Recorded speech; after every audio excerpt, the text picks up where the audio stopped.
ഈ ഫാക്ടറി ഒന്ന് കണ്ടാലും നമുക്ക് എന്തായാലും ഫാക്ടറിയിലോട്ട് പോകും. ഇവിടെയാണ് നമ്മളുടെ സുഹൈലിന്റെ ഫാക്ടറി എന്ന് പറയാം. സുഹൈലിന്റെ ഫാക്ടറി. ഇതിന്റെ ഉള്ളിലാണ് സുഹൈല് നമ്മളെ ഈ ചൈനീസ് സാധനങ്ങളെ വെല്ലുന്ന രീതിയിൽ പ്ലാന്റേഴ്സ് ഉണ്ടാക്കുന്നത്.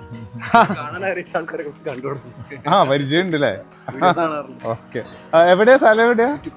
കുറ്റിപ്പുറം. ഓ ഇതാണ് അല്ലേ? ഇത് എത്ര സ്ക്വയർ ഫീറ്റാ? ഇതൊരു ഏക്കർ സ്ഥലമാണ്.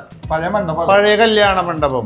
അത് മാറ്റിയിട്ട് നിങ്ങൾ ഇങ്ങനെ ഒരു സ്ട്രക്ചർ ഉണ്ടാക്കി അല്ലേ? സുഹൈലിന്റെ ടീം ഇവിടെ ദ്രുതഗതിയിൽ വർക്കുകൾ നടക്കുന്നുണ്ട്. ഇഷ്ടം പോലെ ഉണ്ടല്ലോ. ഇത് അടിപൊളിയായിട്ടുണ്ട്. ഇതെന്താ മെറ്റീരിയൽ ഉപയോഗിക്കുന്ന സുഹൈൽ? GFRC. അപ്പൊ പെട്ടെന്ന് പൊട്ടൂല. പക്ഷെ ഇത് മൗൾഡ് വെച്ചിട്ടാണോ നിങ്ങൾ ഉണ്ടാക്കുന്നത്? ഇതിപ്പോ എന്തിനു വേണ്ടിട്ട് ഉണ്ടാക്കിയിട്ടുള്ളതാ? ഹോട്ടലുകൾ അങ്ങനെയുള്ളതിനൊക്കെ, റിസോർട്ടുകൾ, റെസ്റ്റോറന്റ്, അതുപോലെ ഓഡിറ്റോറിയം, വലിയ റിസോർട്ടുകൾ അല്ലേ? ഇതിന്റെ സ്റ്റാർട്ടിങ് പോലെ ഒന്ന് കാണിക്കാമോ? അല്ല, കാണിക്കാൻ പറ്റുന്നുണ്ടെങ്കിൽ കാണിച്ചാൽ. എന്തോ ട്രേഡ് സീക്രട്ട് ഒക്കെ ഉണ്ടെന്ന് പറഞ്ഞു.